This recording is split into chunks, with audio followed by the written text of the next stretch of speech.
Halo sahabat Zikers, jumpa lagi bersama saya Edi Rama.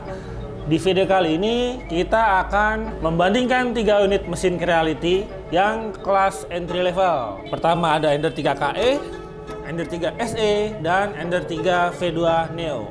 Ingin tahu apa aja perbedaan dan rank harga ketiga printer ini? Simak terus videonya di 3D Seiku Indonesia.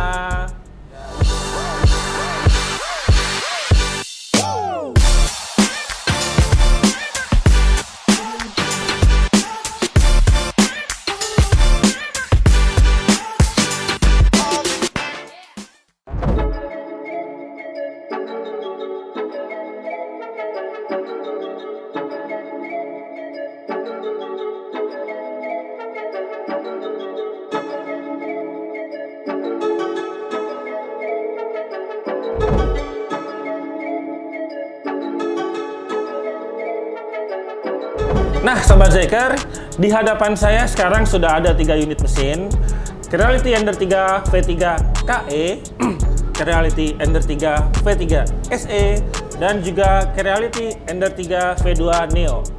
Dari ketiga mesin ini, yang paling kelihatan perbedaannya pertama adalah dari kepalanya dulu di sini. Ini dan ini. Coba kalian perhatikan baik-baik ketiga kepala dari mesin ini. Yang pertama di Ender 3 KE ini, dia sudah menggunakan hot end direct drive yang jenisnya itu high flow. Bisa ngeprint hingga kecepatan lebih dari 300 mm per second, dan itu akan menghasilkan hasil print yang sangat cepat, tapi tetap mempertahankan extrusion yang bagus. Sementara di Ender 3 V3 SE, ini juga menggunakan direct drive, tapi hot endnya tipe standar. Dia belum bisa high flow, jadi mesin ini nggak bisa lari secepat Ender 3 V3 KE ini. Kalau kita bicara print speed, mungkin ini sekitar 150 sampai 250 mm per second ya. Sementara yang ketiga adalah Ender 3 V2 Neo. Dia masih menggunakan selang, seperti mesin-mesin tipe lama yang masih menggunakan selang PTFE dari extruder ke hot end. Kekurangannya adalah mesin-mesin yang masih menggunakan selang ini, dia nggak bisa ngeprint kenceng. Karena kenapa? Secara mekanikal hanya sanggup ngeprint di angka 50 mm per second hingga 100 mm per second.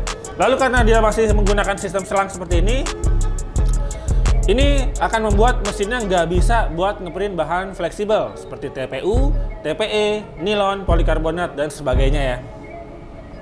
Dan juga hot end dari Ender 3 V2 Neo ini masih menggunakan tipe standar yang flow rate-nya kurang dari 12 mm kubik gitu. Nah, itu tadi soal kepala, masalah direct drive, extruder, dan juga hot end. Sekarang kita bahas hal berikutnya. Apalagi yang kalian bisa lihat di perbedaan ketiga mesin ini. Nah, sekarang kita akan bahas area gerak atau mechanical X, Y, Z dari ketiga mesin ini. Yang pertama dari area gerak X-nya dulu. Ini ya.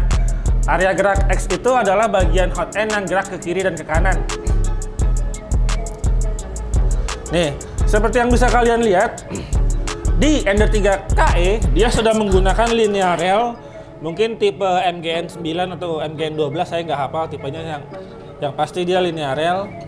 Linear rail ini memiliki kemampuan gerakan yang sangat mulus, lancar, presisi, dan juga nggak bakal oblak. Jadi seiring berjalannya waktu, mesin ini akan tetap konsisten area X-nya. Nggak ada resiko dia oblak, kendor, dan segala macamnya. Sementara di Ender 3 V3 SE ini masih menggunakan roda V-slot. Roda V-slot itu seiring berjalannya waktu akan kemakan, indikasinya ntar akan ada putih-putih di sekitar roda ini. Dan kalau rodanya udah kemakan, biasanya akan membuat area geraknya itu jadi sedikit longgar, jadi oblak, dan segala macamnya. Kalau area geraknya itu longgar, maka ntar hasil print kalian akan kurang mulus gitu. Demikian juga yang di Ender 3 V2 Neo, ini sama menggunakan roda V-slot, jadinya sama seperti di Ender 3 V3 SE, ini akan kemakan seiring berjalannya waktu. Nah, berapa lama durasi roda ini kemakan itu sangat tergantung dari seberapa sering kalian menggunakan mesin ini. Biasanya roda ini baru mulai tanda-tanda aus atau oblak atau segala macamnya itu saat pemakaiannya udah sampai 2 tahun lebih ya. 2 tahun lebih itu baru mulai kelihatan tanda-tanda bahwa rodanya itu perlu di maintenance atau diganti. Gitu.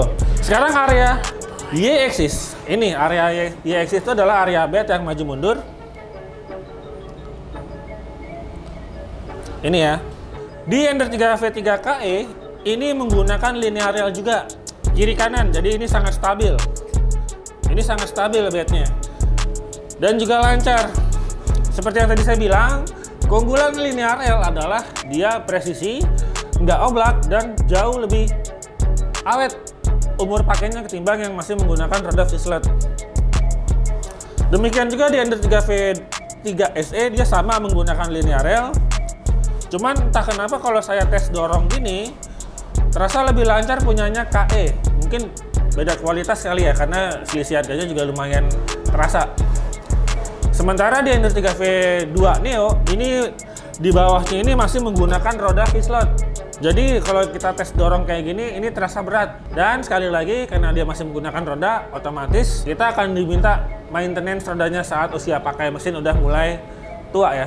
Oke, berikutnya adalah area gerak Z-axis. Z-axis itu adalah area yang naik turun seperti ini ya. Naik turun kayak gini, ini, dan juga ini. Nah, untuk gambaran yang lebih jelas, saya akan coba putar mesin ini ngadep ke kamera ya.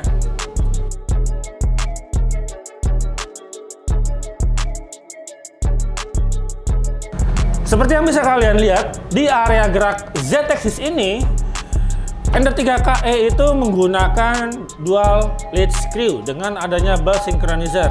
Keunggulan mesin dengan sistem dual lead screw kayak gini adalah X-axisnya ini nggak akan miring sebelah kayak mesin yang ini.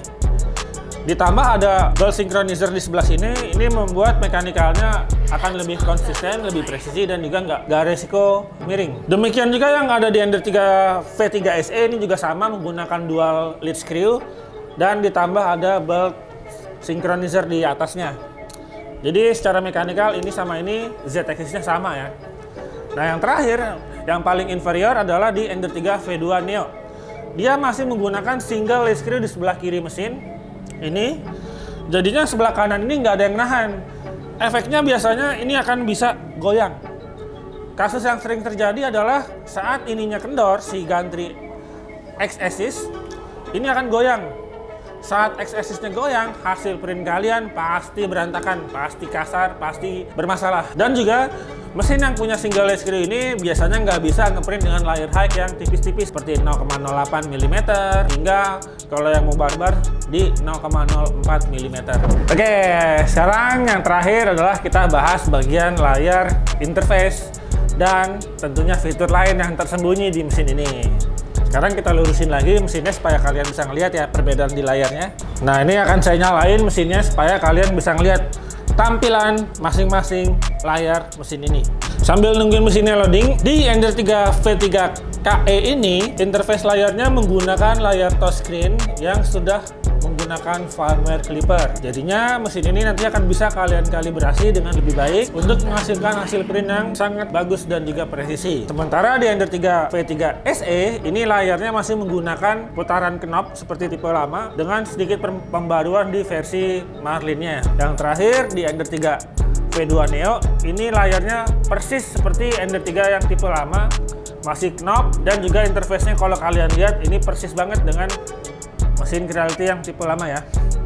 Jadinya fitur-fiturnya ya basic lah. Kemudian fitur yang tersembunyi lain dari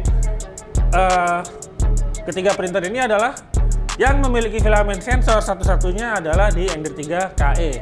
Ini ya. Filament sensor ini nanti akan nyala warna biru lampunya kalau ada filament yang terdeteksi. Fungsinya filament sensor ini adalah untuk supaya saat kalian nge-print objek yang besar, terus filamennya tinggal sedikit, mesin akan otomatis pause saat filamennya itu habis. Lalu kalian akan diminta untuk masukin filamen untuk melanjutin print. Jadi nggak ada risiko cetakan gagal akibat kehabisan bahan. Oke, sekarang kita lihat dari interface-nya masing-masing ya. Nah, di Ender 3 V3KE ini interface layarnya sudah menggunakan touchscreen, nggak ada lagi putar-putaran knob yang manual ya. Di sini kalau kalian lihat tampilan awal adalah bagian temperatur, nozzle, dan bed di gambar rumah. Di sebelahnya gambar rumah ini ada menu untuk move axis, homing dan juga masukin filamen. Sementara di sebelah kanannya lagi ada gambar folder. Itu adalah untuk ngeprint. Jadi Ender 3 KAE ini memiliki memori internal, jadi kalian bisa ngeprint langsung tanpa harus pakai flash disk. Di sebelahnya lagi ada settingan mesin, mulai dari settingan sistem, settingan network, dan juga settingan kamera. Untuk settingan kamera ini saat ini hanya tersedia di Ender 3 KAE ya. Jadi mesin lain yang sebelahnya ini Ender 3 SE dan Ender 3 V2 Neo belum bisa untuk pakai fitur kamera. Yang terakhir adalah menu help, ini buat ngecek online manual sama lock ya. Gitu. Sekarang kita pindah ke mesin sebelahnya. Nah, di Ender 3 V3 SE ini layarnya masih menggunakan interface seperti yang lama, masih pakai knob, tapi sudah lebih modern. Karena kenapa? Karena tampilannya sekarang lebih compact, lebih simpel, jadi mudah dipahami ya buat kalian yang baru belajar 3D printer. Yang pertama ini ada menu print. Menu print ini adalah susunan file yang ada di memory card. Lalu ada menu prepare. Menu prepare ini isinya adalah untuk persiapan awal print, mulai dari homing, leveling, extrude, dan juga masuk pemanasan mesin. Di bawahnya ada menu control. Menu control ini buat pengaturan mechanical mesin biasanya. Di sini ada temperatur juga buat manasin mesin secara manual ya. Yang terakhir ada menu leveling buat mulai proses auto level secara otomatis gitu. Sekarang kita pindah ke Ender 3 V2 Neo. Nah, di Ender 3 V2 Neo ini tampilannya persis seperti Ender 3 V2 yang tipe lama ya. Tampilannya kompleks, banyak tampilan menu-menu dan juga informasi kayak gini. Jadi mungkin kalau buat yang masih awam ini akan sedikit membingungkan. Untuk susunan menunya itu sama seperti yang tadi. Ada menu print buat ngelihat file-file yang mau di print. Lalu ada juga menu prepare buat mempersiapkan mesin mulai dari homing, preheat, dan juga masukin bahan. Kemudian ada juga menu control buat mechanical dan temperatur mesin. Dan yang terakhir leveling buat melakukan leveling secara otomatis. Oke, karena sekarang ketiga mesin ini sudah memiliki fitur auto level secara bawaan pabrik, sekarang kita lihat seberapa perbedaan auto level di ketiga mesin ini. Nah, karena ketiga mesin ini memiliki fitur auto level secara bawaan pabrik, jadi kalian nggak usah upgrade lagi. Tapi dari ketiga mesin ini ada perbedaan signifikan dalam hal auto levelingnya. Yang pertama di Ender 3 KE ini, kalau kalian lihat di susunan menu, ini nggak ada sama sekali menu untuk lakukan leveling secara manual ya. Jadi benar-benar akan berjalan secara otomatis tiap kali kalian ngeprint di mesin ini. Jadi nggak usah lagi kalian manual ya. Sementara di Ender 3 V3 SE dan Ender 3 V2 Neo ini ada menu leveling di sebelah bawah kanan. Sekarang kita lihat perbedaan leveling dari kedua mesin Ender 3 V3 SE dan V2 Neo. Pertama dia akan homing. Sekarang kita lihat perbedaan levelingnya ya.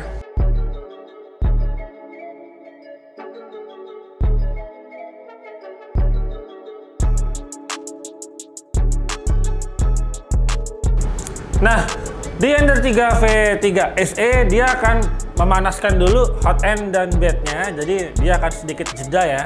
Sementara di Ender 3 V2 Neo dia langsung jalan tanpa melakukan proses pemanasan nozzle dan bed. Kelebihannya adalah dengan mesin memanaskan nozzle dan bed adalah nanti akan mengurangi resiko ada gangguan dari gumpalan filamen yang mungkin aja numpuk di ujung nozzle. Sementara kalau di Ender 3 V2 Neo udah langsung jalan, itu ntar kalau ada gumpalan filamennya itu bisa mempengaruhi konsistensi hasil bed leveling.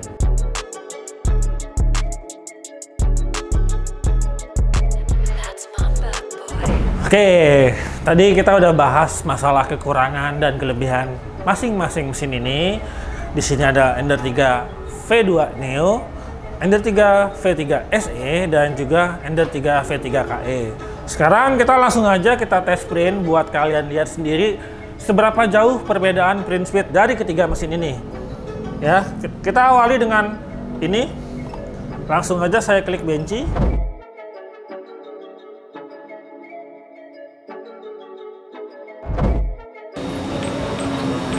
Nah, yang terakhir V3 KE itu ya. Jadi kalian lihat tadi saya memulai print startnya berbeda, ini dulu, kemudian ini, dan ini. Ntar kalian lihat sendiri mesin mana yang lebih cepat selesai ngeprint sebuah kapal legend.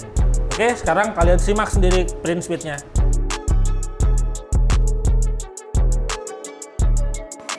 Di Ender 3 V2 Neo ini kan dia nggak punya sensor Z offset.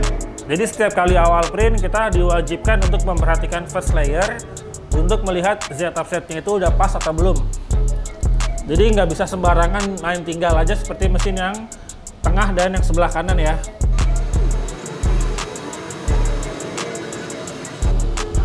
Oke, Z offsetnya udah kelihatan lumayan bagus. Sekarang saya tungguin sebentar untuk bagian skirtnya.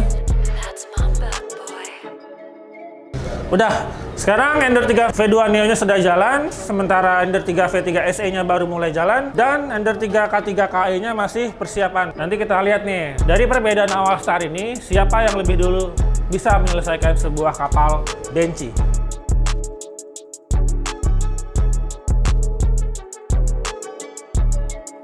Di Ender 3 V3 SE, karena mesinnya punya sensor auto level dan sensor Z offset, jadi setiap kali awal print kita udah nggak lagi harus memperhatikan Z offset atau first layer ya. Dia udah langsung nempel dengan bagus, napak dengan sempurna di permukaan bed. Demikian juga Ender 3 V3 KE.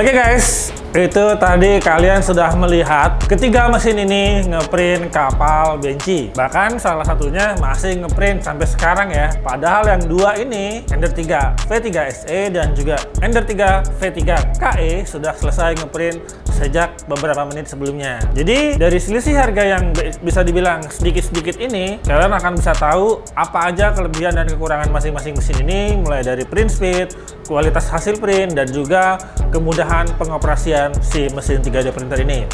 Oke, sekarang kita lihat dengan seksama ya Benchy dari kedua mesin yang udah selesai cetak ini. Di kedua mesin ini, KE dan SE ada sensor Z offset di bawah bed sebelah depan kiri. Ini ada sensor Z offset yang mana akan membuat hasil first layer itu selalu napak dengan sempurna, nggak kejauhan, nggak kedekatan. Makanya kalau kita lihat di Benchy ini, bagian bawahnya ini kan ada tulisannya. Ini tuh tulisannya jelas banget tuh. Sementara di mesin Ender 3 V2 Neo, karena tadi di awal dia belum punya Z offset, makanya kita harus atur secara manual, yang mana itu akan mempengaruhi pengoperasian dan juga hasil first layer. Terus juga kalau saya perhatikan dengan seksama, di mesin KE ini bagian sudutnya lebih tajam daripada yang SE ya. Jadi kemungkinan besar yang KE ini akan lebih presisi daripada yang SE. Oke, jadi kesimpulannya dari video kali ini adalah Ender 3 V2 Neo dengan harga 4,5 jutaan, sementara ini adalah Ender 3 V3 SE dengan harga 3,6 jutaan, dan ini adalah Ender 3 V3 KE dengan harga 4,7 jutaan. Jadi dengan selisih harga yang segitu tipis, kalian akan mendapatkan banyak kali perbedaan dan juga akan sangat berpengaruh di hasil print. Oke, buat kalian yang tertarik ingin membeli salah satu mesin ini, kalian bisa simak di online marketplace kita, mulai dari Tokopedia, Blibli, Shopee, Bukalapak, bahkan website 3D Seku sendiri di www.3dfilament.co.id. Oke, demikian aja videonya. Saya Edi Rama, sampai ketemu di video berikutnya. Jangan lupa share, komen, dan subscribe. Bye-bye!